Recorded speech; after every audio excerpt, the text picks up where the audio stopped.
everyone. This week we're looking at Chapter 2 of Paul Gilroy's There Ain't No Black in the Union Jack, published in 1987. This chapter is called Two Forms of Racism, and it's one of the most important interventions in the study of race and nation in Britain. Gilroy doesn't just describe racism, he dissects how it operates at different levels, and his analysis is still incredibly relevant today.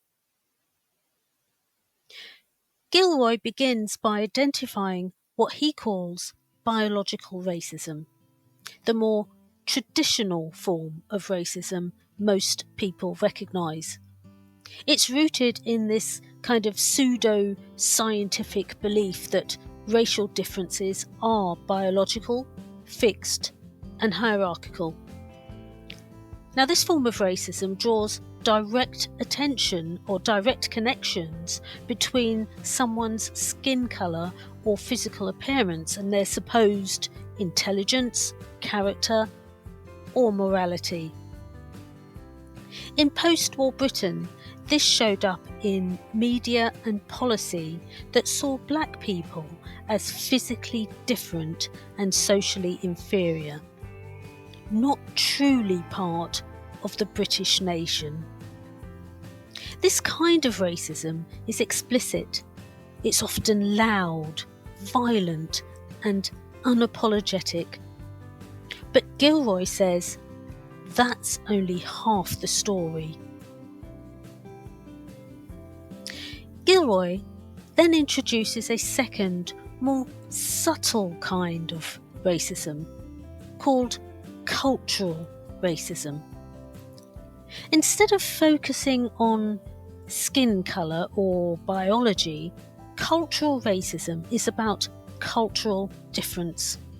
It says, we don't hate you for being black, we just think your values, behaviours or way of life are incompatible with ours.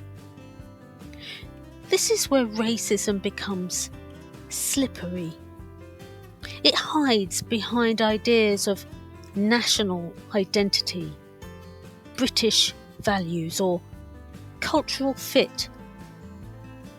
Think about how accents, religious dress, food, or even music are framed as un-British. Cultural racism often sounds polite, but it still excludes. It says, you're not one of us, and you never will be. Gilroy is clear.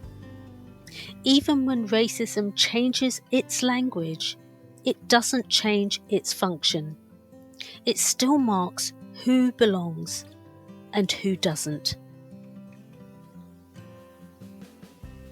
The title of Gilroy's book, There Ain't No Black in the Union Jack, captures something powerful.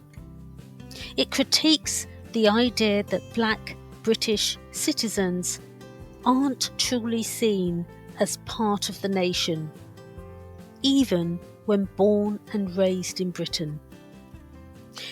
Racism in Britain doesn't only come from individuals, it's embedded in institutions, in media, in politics, in the law.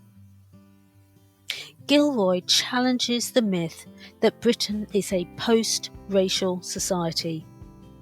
He shows how national identity is constructed in ways that push black and brown people to the margins, even while claiming to be multicultural.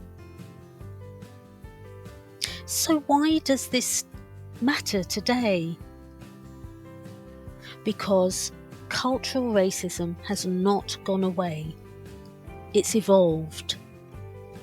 When immigrants are described as failing to integrate, or when racialized communities are blamed for social problems, we're seeing the same logics Gilroy described in 1987.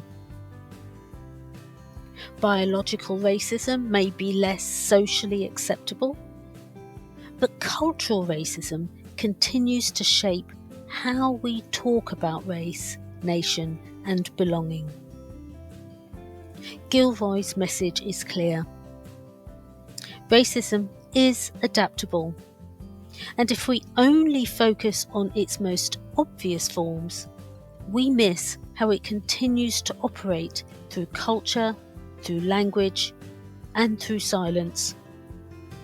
So next time you hear a conversation about who really belongs in Britain, listen carefully.